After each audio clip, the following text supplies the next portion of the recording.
Good afternoon, ladies and gentlemen. I hope you all enjoyed a great lunch and are now ready for a session in which we hope to shed some lights on the hidden side of the supply chain of one of the beloved food products which many of us see as a delicacy, which is seafood. In recent years, there have been many situations of human rights violations which have been exposed in the supply chains of seafood companies and of the global brands purchasing them and retailers selling them across Europe and the United States, which have been originally then sourced from Southeast Asia. As members of the PRI Labor Standards Group, we started working on this topic in terms of engagement in 2014 after The Guardian initially came out with a modern day slavery research. And the issues resolve around workers on fishing vessels or in the processing factories, and they all work in the supply chain of seafood companies.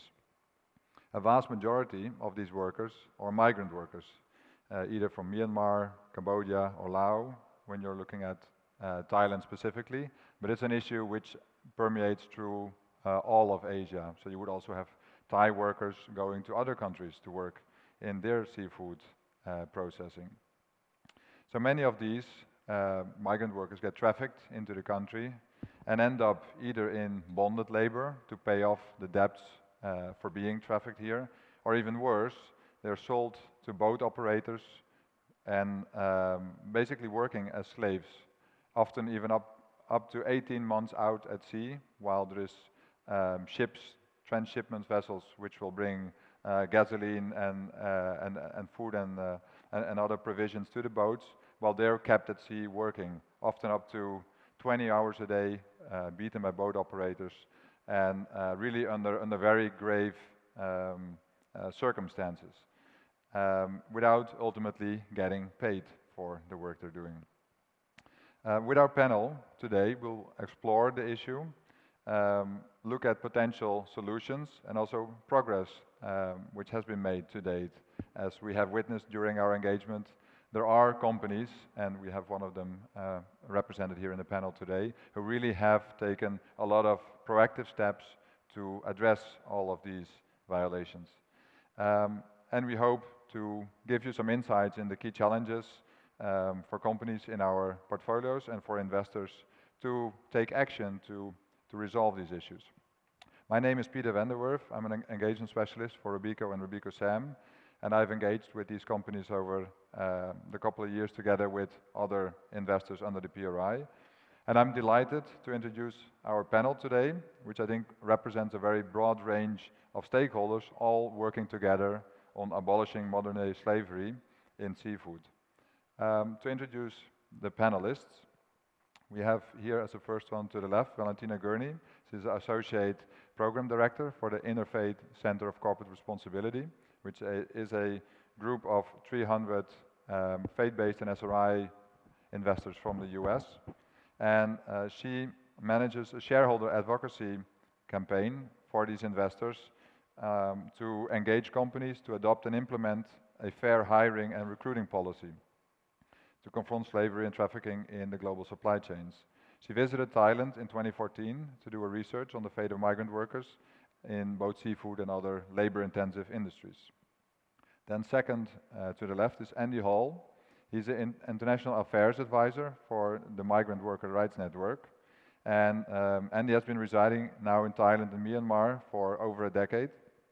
As advisor to the Migrant Workers Rights Network, he empowers migrant workers to get better working conditions. He conducts research alongside many international NGOs to create awareness for the human rights breaches in the seafood industry. And he works together with Thai Union to manage an innovative migrant empowerment project, which I hope will also get to the attention today during the panel. And then as the last on the furthest left for myself is Darian McBain. She's a Group Director for Sustainable Development of Thai Union, which is one of the major seafood companies operating globally, not only in Thailand. Darian has a background in consultancy on sustainable supply chain management and has worked previously for WWF, amongst others, and lectures at the University of Sydney. She joined Thai Union last year as the Group Director of Sustainable Development and advises the Sustainable Development Board Committee to facilitate their strategy around sustainability and spur execution of the strategy.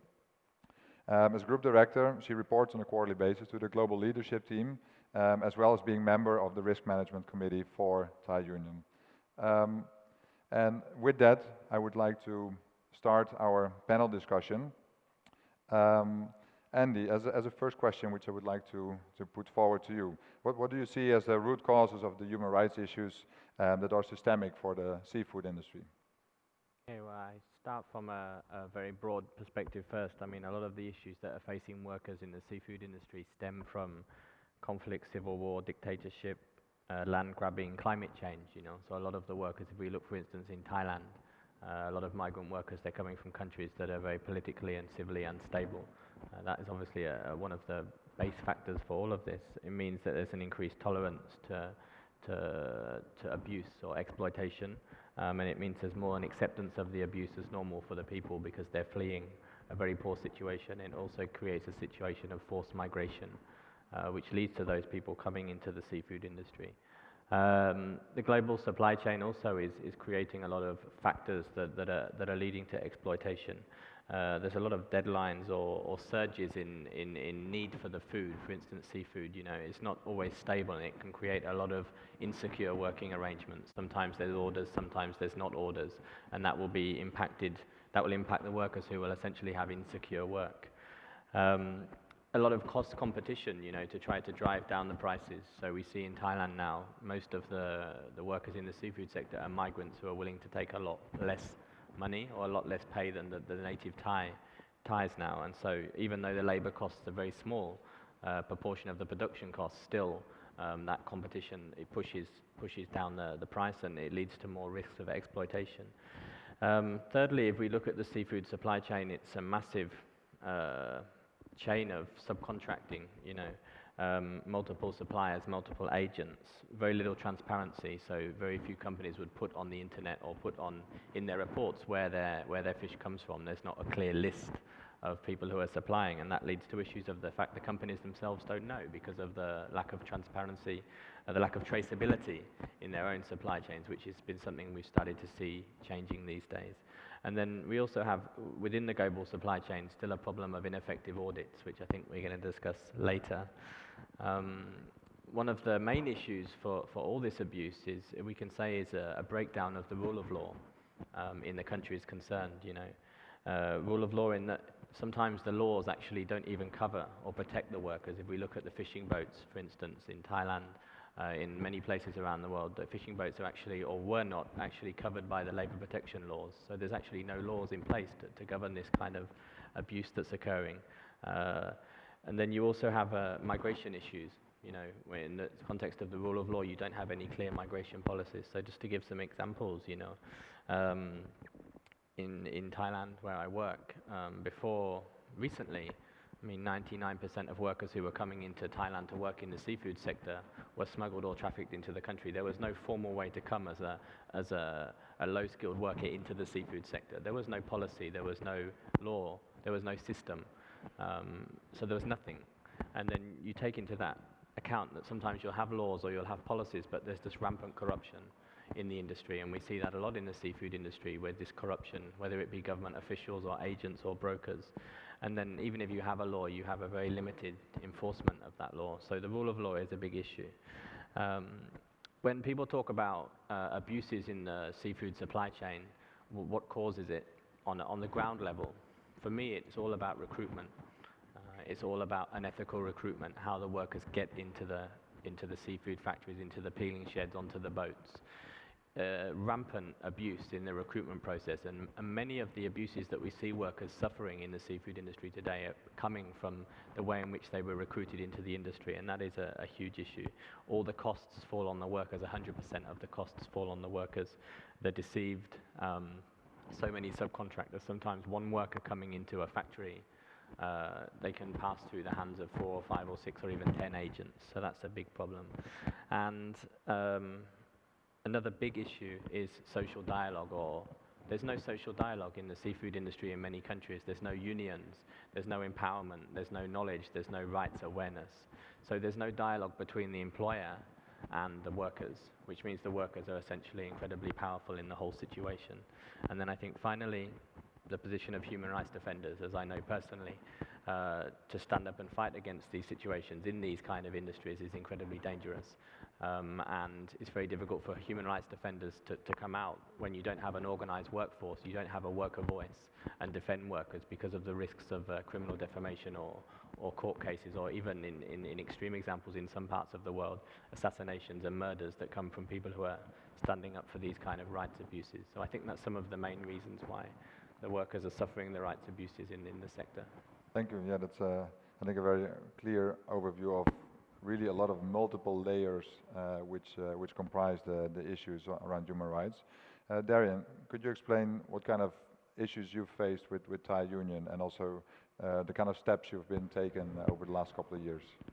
Sure. So I guess I would echo what Andy has said about what a lot of the root causes of the situations are in Thailand. The way people travel to Thailand to work in the seafood industry, so basically, is it safe and legal migration? The way people are employed in the seafood industry. Seafood industries around the world have traditionally been based on catch, so you're paid by performance. What we're seeing in Thailand now is a complete change of that system towards formalised employment and recruitment. So do people have contracts? Do people have pay slips? And that might seem, normal to people coming from perhaps more developed countries, but this is a learning process and a change process in industries like the Thai seafood sector. We have new regulations coming into place at a fairly rapid speed. So you've got the pressure from the European Union, who issued what's called a yellow card, using soccer terms, for illegal, unreported and unregulated fishing. That was issued last year in April. And that basically is a warning to the Thai government to get your regulations in place regarding fishing and to make sure that they are enforced and implemented. So that has led to a huge change in the regulated framework for the fishing industry. From the other side, you have the US State Department with their Trafficking in Persons report. So Thailand had been on a Tier 3, which is the lowest tier for a country to be on. This year they were moved up to the Tier 2 watch list, basically in recognition of the work that's going on, but to say that there's still more work to do. So you have those pressures as well. In addition to that, you also have a lot of media pressure. So I know from having recently written a paper on this, Thailand and the seafood sector has been synonymous, probably for the past 6 months, with slavery in modern supply chains. Whenever you see a story, even if it isn't about fishing, if it's about responsible sourcing, it will often have either a picture of a Thai fishing vessel. I've seen pictures of people in the local seafood market to where I live. I live in Bangkok. I don't think those people are actually part of a slave trade, but these are the images that are being sold of this is modern slavery, this is the Thai seafood sector. And when you're constantly faced with a barrage of negative media, negative NGOs, actually you have to spend a lot of time fighting back from those claims rather than doing the good work. So for example, we work with Andy Hall and MWRN on a lot of very constructive projects. And I'll talk a little bit about what we've done on recruitment fees. But it also takes a lot of time to fight all of the sometimes spurious claims, and particularly if you are the biggest in the industry.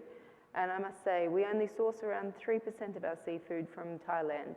So although Thai Union is seen as synonymous with the Thai seafood sector, we aren't the entire sector. But if you're the one who is constantly in the media spotlight, it actually makes some pretty great challenges for progress when all you're doing is firefighting. But with those challenges comes great opportunity. So if I refer to some of the work that we've done with MWRN, we started this year on a process of auditing in our factories, having MWRN come in, speak to the workers, understand what the issues are, look at ways that we can improve the systems. And one of those ways was looking at safe and legal migration and linking that with recruitment fees. So working with Andy, we've actually spoken to workers, we've gone back to their home countries, looked at where do they build up the fees, where are these issues arising from. We've stopped using brokers in Thailand altogether, we only directly employ our workers. We have agents that we work with on the border, where we do not charge any recruitment fees of workers, where we give them a clear path of this is where you can come to, this is how you get to the factories in Thailand, and the costs that we'll cover through that process. And the next step is understanding, well, where are these people coming from? And that's where we'll work with bigger programs. For example, USAID has a new program that they're soon to announce on trafficking in persons, the International Organization of Migration, because what you certainly can see is it can't just be one company solving these issues, it can't even be one country solving these issues. Human trafficking, modern day slavery, global supply chains, they go across multiple industries and they go across multiple countries. So actually you need some systemic changes to really start to implement good practices on the ground. Thank you, Darian. That's, I think, a good take on sort of how Thai Union has really been spurring towards improvements of these issues. Valentina, a question to you. What role do you think investor engagement has played so far to address these issues? Well, we've been working with a number of companies, in particular in the seafood sector, since 2014 in response to these allegations and the stories in the media. We started by looking at the two supply chains, seafood and palm oil, and we've engaged at that point only 12 companies engaged by our investors on a broad range of human rights issues, but we looked in particular at the issue of ethical recruitment. And we found that among those 12 companies at that time, not a single one had anything in their code of conduct that would address recruitment at all. So we had to come up with a very specific policy prescription. What would investors need to advocate for these companies to implement? And basically we came up with a three-pillar policy approach that focuses on the three main issues. One is prohibition of retention of passports or any other identity documents, because that would be a clear path to bonded labor or any other situations of forced labor. Second would be advocating for written contracts that are made in the language that all of the workers can understand. And those contracts have to be on file. Provision of contracts is also not mandatory on all of the codes of conduct that we looked at.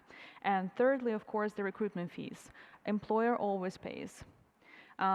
Be that a supplier or a company, but recruitment fees have to be covered in its entirety. And we are not talking about some sort of excessive fees or any kind of other scenarios that leave a gray area.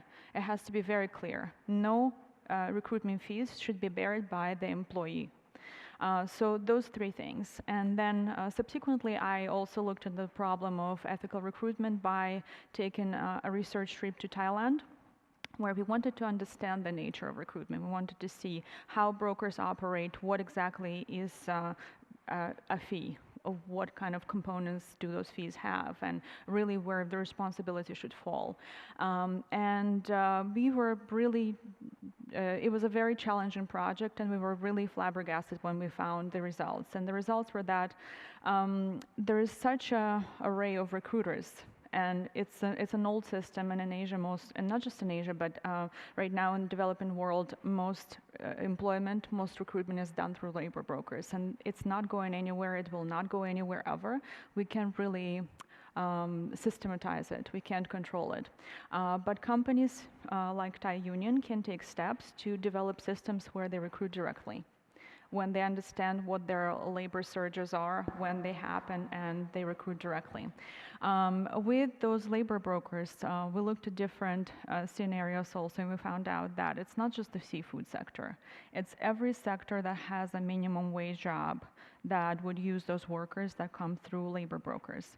So the problem is endemic. The problem occurs in every sector, and 3 years later, ICCR is working with over 60 companies in our portfolio on the issue of ethical recruitment, and we are looking at 6 different sectors. We're looking at electronics, we are looking at apparel, we are looking at automotive industry, travel, hospitality, tourism, and of course food and agriculture, beverage industry, seafood and palm normal is still there. So this is not just a problem of the seafood industry, this is a global problem and it's happening everywhere, not just in Thailand. In Thailand, of course, we looked at the labor brokers for the three main migration groups that are Myanmar, Laos, and Cambodia. But now I'm working with a number of companies that have already implemented the three-pillar policy. For one of the first companies that has done it was Coca-Cola. And this year we actually were able to conduct another leg of our research on implementation and best practices of this policy. And Coca-Cola is already implementing that in Taiwan, which is a receiving market for some of the Thai workers, but also it's a huge market for seafood. And I spoke to Greenpeace there as well, and there are some Thai workers working on the boats in Taiwan. Along with workers from North Korea, along from workers from Philippines. So we are talking about really a global problem here with recruiters, and those three pillars really help our companies to understand how to fight it in a nutshell, and then there are of course more granular solutions that I can talk about later. Okay, thank you. Yeah, I think that's where we see that there is really a role for global investors to also ask these questions of their investee companies. Darian and Andy, maybe you can allude a bit more on sort of the work you're now doing between the two of you on the zero recruitment fees policy and how that gets implemented and how that gets operationalized. Maybe you could explain it, Darian. Sure. Well, I covered some of this when I was speaking before. I think it came about just through having the dialogue with workers, honestly speaking to migrant workers and understanding what are the problems that you're having and what can we do to facilitate that. And through that process, the workers in our factories, it wasn't that passports were being withheld. You know, they had their contracts, they're paid electronically, but it's realizing that they're coming into Thailand with debts that they'd built up through the recruitment process. And that's where I think the work with MWRN and Andy has really come to a fore. It's understanding how these processes are working. They're often very informal networks. So a broker can be an agent, you know, an actual company. A broker can also be of a friend who takes a small payment at some point along the chain where someone is going to their destination country. So it's understanding what are people paying for and where can we make those interventions. And if it hasn't been through the help with MWRN, I don't think we would have gone down to that level of going back into the source countries and really understanding where the problems were. Yeah, and for you, Andy, we've also been talking on of course a lot of the workers which already have been brought into the country and have those debts which they are either paying off or they have sort of gotten out of even slavery conditions but then have not gotten any payments. What is your view on sort of compensation for these kind of workers? I think you need to flip it up.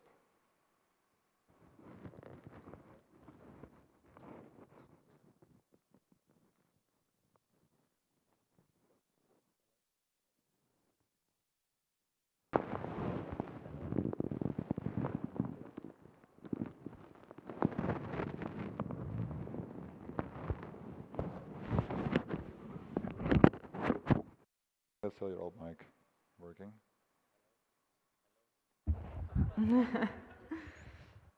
All right, maybe we should just go to another question first and see if somebody can help you with the mic. So jumping to the next topic, which is, you're there?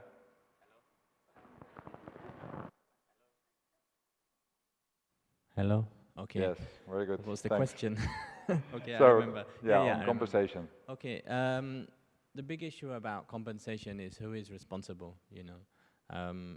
Is it the supply chain actors or is it the governments, you know? And I think it has to be both in this context.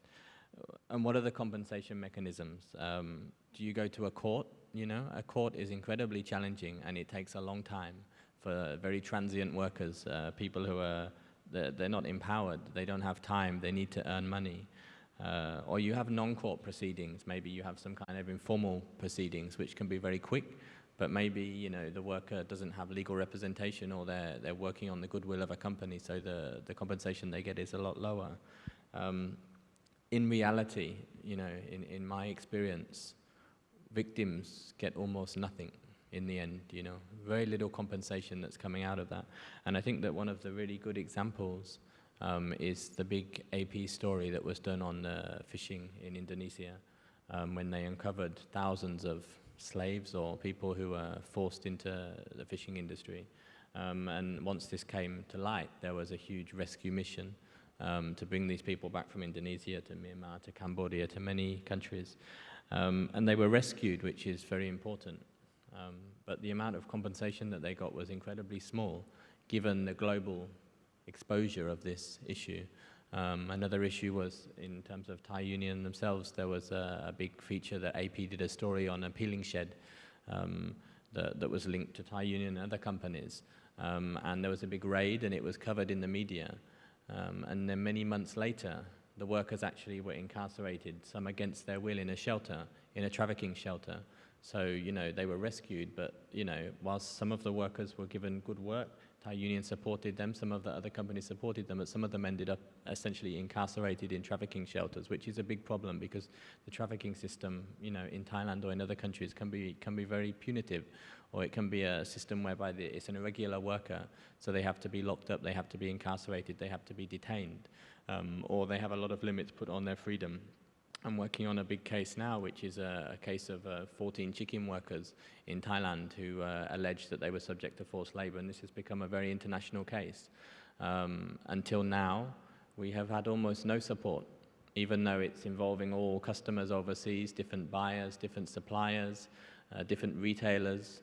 But at the end of the day, these 14 workers have had to be looked after by the Migrant Worker Rights Network. And we just don't see any mechanisms in place to actually assist the victims. You know, there's nothing that exists at the moment to really assist them.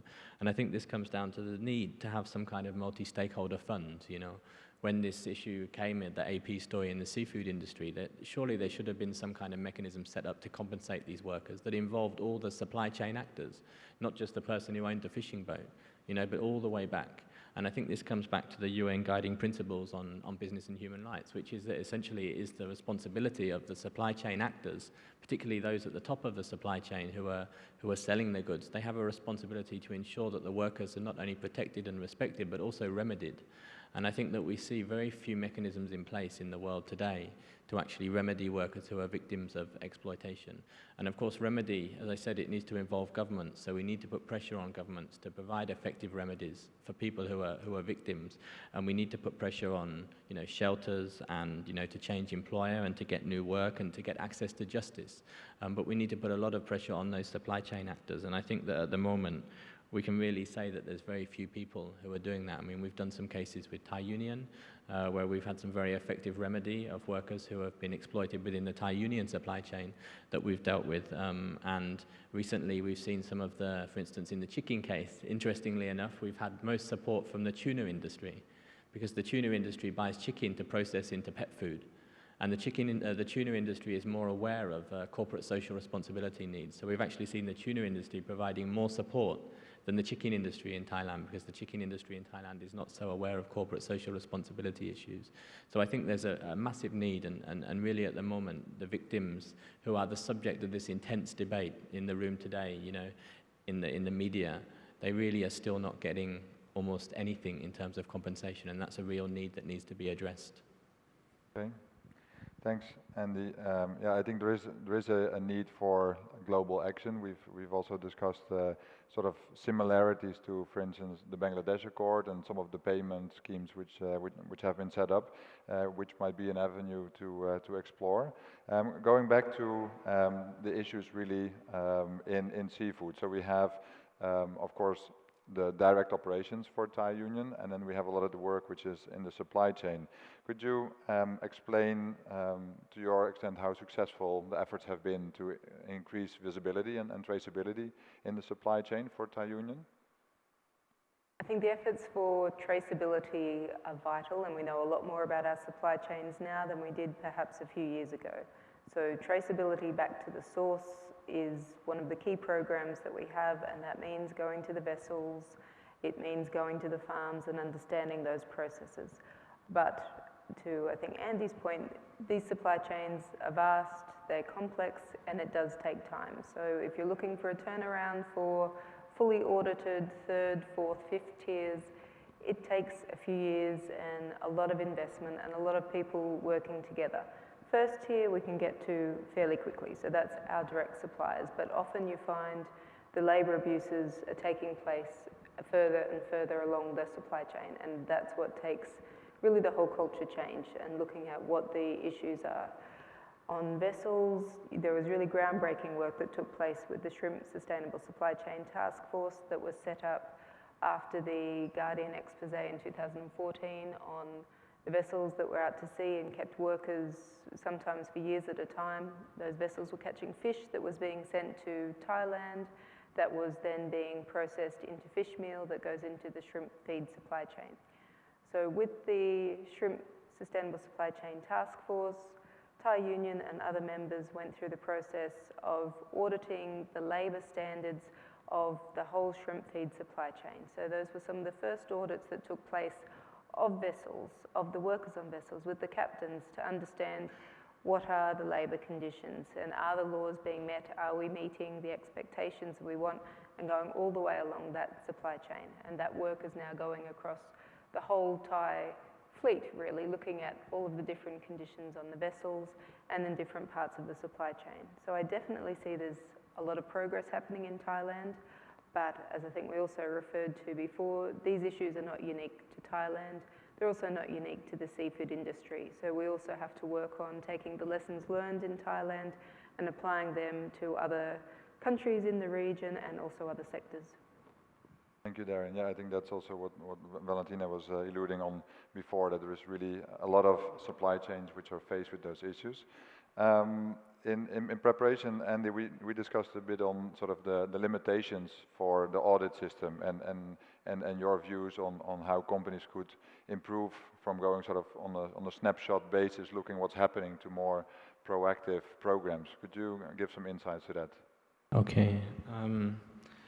Audits, many people are very critical of audits, and it was great as part of our project with Thai Union that we mapped all their workplaces, and as part of this project we got all their audits, you know, and so we had access to all their audits before we did the mapping, so we could see what the audits found when they did the mapping. And so we found a number of, you know, some minor but some major problems with the audits that were not revealing the real situation that was happening in the workplace. Maybe they were focused too much on paperwork, or they weren't speaking carefully enough to the workers, or maybe even the workers were selected. You know, they're supposed to be random, but you know, it's a big challenge. But for us, in a sector like in Thailand, or many places around the world, it is the same. The workers have no voice. You know, they have no unions, they have no social dialogue, and you have this rampant system of corruption or a breakdown of rule of law.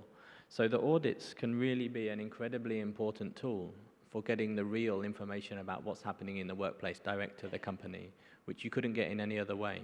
So even though people are very critical of the audits, I think they are a very, very important tool for the industry and for investors and for people who are working in the industry, for buyers, for retailers to use. So what is the problem with the audits? I mean, audits cannot just focus on the four walls of the workplace. You know, it's very difficult to get the real, true information from workers within the four walls of the workplace. The workers don't dare to speak out. Maybe they're selected. Maybe the auditors are manipulated in the access they get to workers. So we see a number of the audit schemes now, whether it be SA 8000 or BSCI or some of the others, they actually involve an accommodation audit. So they actually go with NGO or civil society or a union to the workplaces in the evenings, and they speak to the workers in the workplaces, which can get a lot more accurate information. Audits need to be inclusive also, actually. It shouldn't just focus on workers. It may be that the community or the civil society, they have some kind of more input, or more, they can give input to the auditor. I mean, I think in all the time I've been working in Thailand now, only 2 times has an auditor actually approached me and asked for my opinion on a factory, you know. And that was an audit whereby they were actually trying to gauge what the problems were with the factory, not just by speaking to the workers, but speaking to civil society actors, speaking to academics, speaking to community leaders. Some of the audits, you know, the auditor needs to be trained. It's very difficult to do the job of auditing and to do it transparently. I mean, of course, there is corruption still that exists with auditors, but certainly audits should be third-party certified, and the auditor needs to have more focus on context. You know, what is the context of the factory, of the workers, of their life, of their culture? And these audits cannot just be based on paperwork. I mean, whenever I go to factories, whether it be Thai Union or other factories, the paperwork is almost always perfect. But in the real situation, it can be very different. And I think the big problem with audits now is the subjects. You know, the audits are covering the very basic issues of basic human rights violations, basic risk factors. But for instance, most of the audits, even if they have in the audit, they don't look carefully at the living wage issue. And this is an increasingly a big issue whereby we see Europe limiting the overtime that workers can work in factories to 2 hours a day or 60 hours a week. And that is actually having an impact on the living wage. So it's important that audits include the living wage. It's important, as the panel have discussed today, about recruitment. So very often, many of these audits, they don't look at all at recruitment issues. In fact, I've never actually seen an audit that's actually looked at recruitment issues, and that is a huge issue, as I said, one of the main reasons behind the violations. And also, they don't look at some of the subtle mental issues related to forced labor or human trafficking. Audits should be unannounced, you know. If it's going to be a proper audit, surely it has to be unannounced. And the big issue now is in terms of the audit fatigue. So, I mean, I know Darian, we spoke a lot. Every company has its own audit scheme. Every part of the world has its own audit scheme. Everyone is auditing. So the more and more we hear about rights violations, the more and more we hear about more audits, and that's not effective. So we need to have effective audits, you know, that people around the world are using and that are more transparent and more inclusive. Thanks, Andy. As a last question before we'll move to Q&A for the room, I would like to ask you, Darian, on your view from a company's perspective, how to leave also the room, all the investors in the room with sort of a call to action, how they can improve their analysis of human rights risks of seafood companies and sort of the nuances there. Making sure that you actually understand what the risks are and how the company is addressing those risks, I think is vital. I know it goes across a lot of the work that you do, but I have seen many instances of responsible investors making their decisions purely on media reports. And the media has a role to play in all of this. They have a role in escalating what are the risks, what might be the situation, but the media also has other positions that they take. They're looking for people to read their stories. There is sensationalism. They aren't necessarily always looking for an outcome. So I guess my plea to the investment community would be make sure you understand what the genuine risks are in the issue and what actions a company is taking rather than purely making an assessment based on media reports. Thank you, Darian. With that, I would like to open up for the floor for questions. If you could state your name and organization you work for. I see Glenn here and somebody in the back first.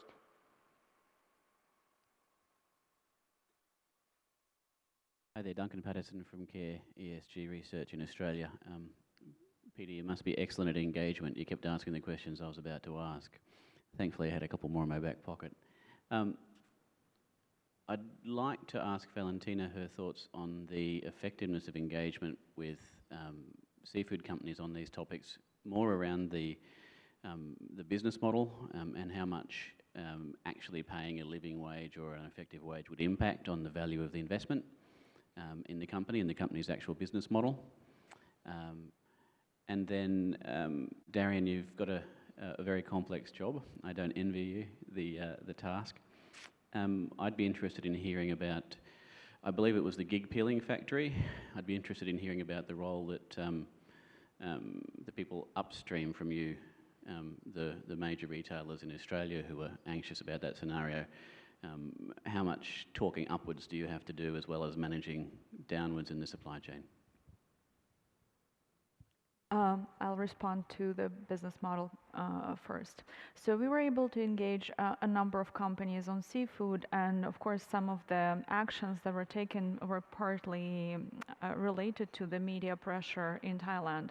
CP Food is also another company that we worked with, and I can say within a year our asks were to implement the three-pillar approach, the policy in the code of conduct and the forward-facing policy, something that all of the consumers and investors can see right away without really digging through all of the documents on the website, something that is very public and very open on those three issues that I just covered: passports, contracts, and recruitment fees. So the three companies that we worked with have implemented that, and now this is a part of their public image, basically, public values that they state. Implementation, that's another story. It's a very slow process. Some of the companies that we've been working with have already implemented the direct recruitment policy and direct payment policy, where they recruit workers and pay them directly. There is a payment slip, and there is a transparency in that process. With other companies, it's not so fast. So we are still waiting on the results of that implementation, and we will disclose the progress as soon as we have it. But because of those lessons, we were able to move forward with other companies as well, and we are pushing for other things that are very important here, which is a standard, a common standard for that industry, to be able to not just have a number of really kind of disintegrated efforts, but for the industry to move on this issue as a whole, where everybody has exactly the same set of standards, and we have auditing teams that are auditing against the same set of standards. And this way, suppliers know what is to expect. That's indeed very important to have sort of collective action in the Absolutely. industry. Without that, we can't really do anything. If only one company is asking their supplier to change practices, nothing will happen. And it has to be a group of them. For you, Darian, in terms of the attention in Australia for the issue around the peeling sheds? Sure. So just to take a step back for people who might not be aware of what the issue was, last year Associated Press did an expose into the shrimp peeling sheds in Thailand.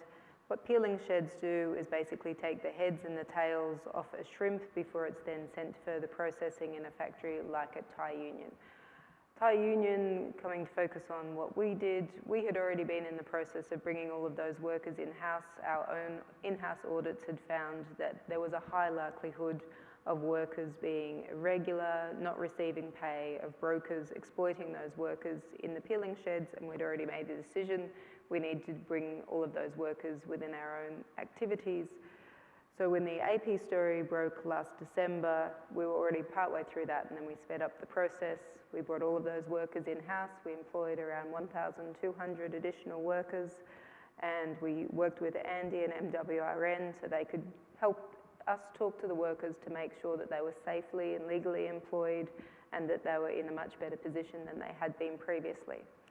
We made that decision around mid-December. Then the Thai Frozen Foods Association came out with a statement a few days later which said all members of the Thai Frozen Foods Association needed to bring peeling operations in-house. And a few days after that, the Global Aquaculture Alliance announced that they would be auditing that that was the case in their BAP, Best Aquaculture Practice Standards for aquaculture, but particularly with respect to shrimp. The Australian reaction to that story was particularly interesting, and as an Australian I can say I watched it with some horror unfold. You're getting the perfect storm of prawns and the Barbie and Christmas coming all at once, something very dear to most Australians' hearts. And I think culturally there's an issue that Australians believe their prawns are wild caught in Australia, and therefore they didn't like to hear that any of their seafood was coming from Thailand. In fact, through our traceability, we know that there wasn't product going to Australia from Thailand for those shrimp that was impacted by the AP report. AP found, I think, 42 different factories received product from this peeling shed, but it tended to be in the Australian media that only one factory received it, which was Thai Union, and that actually Thai Union owned that factory. It wasn't even known, it was fraudulent behaviour. It wasn't known to be in our supply chain, it wasn't in our audited supply chain. So I think the outcome, which was taking all of those workers in-house, making sure that they're treated fairly, we've had interviews with those workers recently, and they are happily, safely employed within Thai Union. So I think there was a good outcome for that. In terms of the media coverage, it was a storm. You know, I spoke to our customers in Australia. They were aware of what we were doing. But some very poor media reporting over the ownership of the factories, over the conditions. The factory that was raided did not, in fact, find any child labour. It didn't actually have excessive working hours, it had short hours. The person who owned that factory was actually released by the Thai authorities the next day because they didn't find the indications that were reported in the story. And I think going back to a point that Andy said, the backlash on the industry from shutting down a lot of those peeling sheds actually meant a lot of people were put out of work. And if you're out of work in Thailand, there's no dole, there's no social security.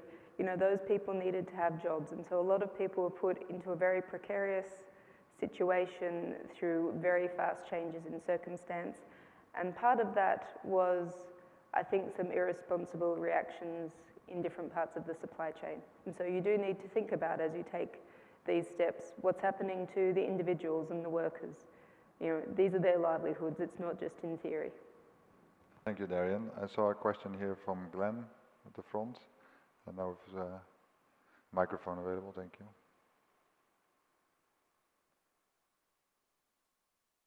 Hi, Glenn Hurwitz from Waxman Strategies. We're working with some philanthropies on this issue, so thank you. It's been very educational. I was wondering what the impact of the U.S. legislation that was recently passed on putting limits on bars of limits on imports of seafood connected to slavery and other abuses. And have you, in addition, have you seen other impacts from other legislation in other parts of the world? So we're actually speaking about this over lunch. I assume you're referring to the Trade Facilitation and Enforcement Act, which was introduced this year as really closing what's called the consumptive demand loophole on the Tariffs Act of 1930. One of the, I think, negative outcomes of that is that people are unwilling to reveal the issues that they have in their supply chain because the Act is leading you towards, if you have forced labour in your supply chain, then your goods can be stopped from being exported to the United States. So I think we need to look carefully at how the Act is enforced, that it still encourages people to be open and transparent about where there are some issues and the actions that are being taken to address issues of modern slavery in supply chain. Together with the California Act, the Transparency in Supply Chains Act, again, I think there is a pressure to prove that you don't have forced labour in your supply chain rather than the pressure to improve these issues. And I think that's a balance that still needs to be sought. Thank you. Yes, hello. Thank you for your candour, actually, in this section. My name is Gerard Noonan. I'm the chairman of Media Super in Australia. So you'll be surprised to hear that a number of my members are in the media. They work in that area. And you did make mention about very poor reporting over some of the. I'm talking about to you, Darian. Some very poor reporting, but it's equally the case, of course, that these things wouldn't have come to light had there not been AP or the New York Times was involved in some of it, and I think Guardian was involved in some other work. So I had a kind of a twofold question, really. I was wondering, what role does the panel think that boycotting, or potential boycotting in consuming countries, presumably probably first world countries, might have on this issue? Is the first part of it. And the second, really, for Andy, the issue of displacing people from jobs where they end up in complete poverty or in complete disarray because there's no income at all, is a tricky one because, of course, if you're in a position where you're being exploited badly, what's the better outcome? To continue to be exploited badly or to have the place closed down and have no job at all? So I'd just be interested in your responses perhaps to any of those three bits, the media, the boycotting, or the nature of continuous work. I think the media has an incredibly important role for people like myself or people who are working to expose or to highlight abuses, because at the end of the day, worker voice is almost invisible in all these sectors, you know, especially when there's no unions, there's no social dialogue. And so without the media, audits are essentially an internal process, maybe risk management process by companies in overseas countries. But the media is a way to get these things into the public. And I think that there's good media and there's not so good media. I mean, I have the privilege to work with some incredibly committed people in the media who really do a lot of research, and they really put everything into writing good stories. And there's some others who, like you say, they gloss over a lot of the detail.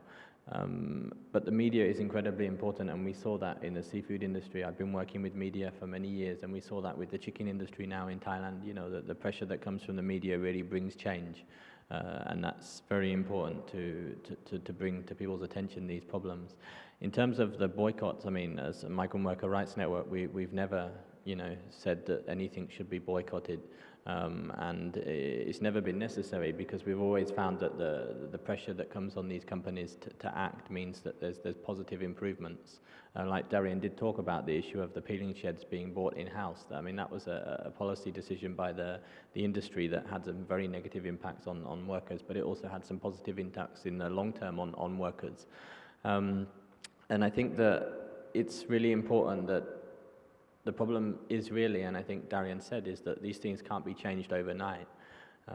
And it really does depend a lot on the companies and the way they respond. And you'll often find there's a huge pressure to respond immediately or urgently without looking in detail about things.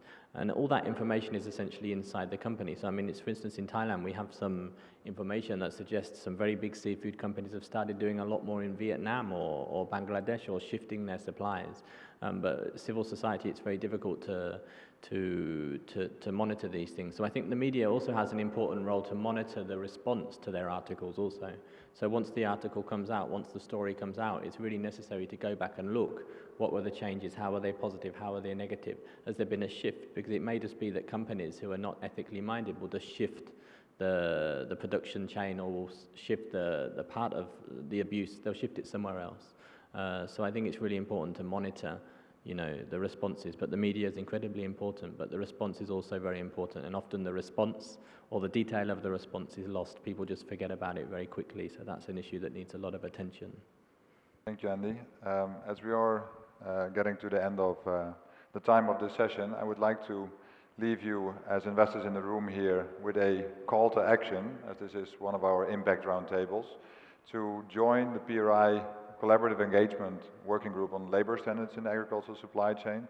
This is where we collectively share knowledge and work on putting these requirements on no recruitment fees, or on preventing all of the issues we've discussed today towards a large number of companies. So not only the leaders as Thai Union, but actually all of those in different agricultural supply chains. A second resource which I would recommend you to review is a Sustainable Seafood and Responsible Investment Statement, which Aviva, together with Sustainable Fisheries, has been working on, which is also available on the PRI platform, for which also engagement will start soon. And ultimately, I think it is important to understand what is behind all of the different supply chains of the food which we as consumers consume, and give it thought, just as consumers, what we pick up, and ultimately how that also transforms into what we have in our investment portfolios, and how companies we choose to invest in, how they are dealing with these kind of risks. So with that, I would like to close and ask for a very warm applause for the panel, which was so insightful today. Thank you.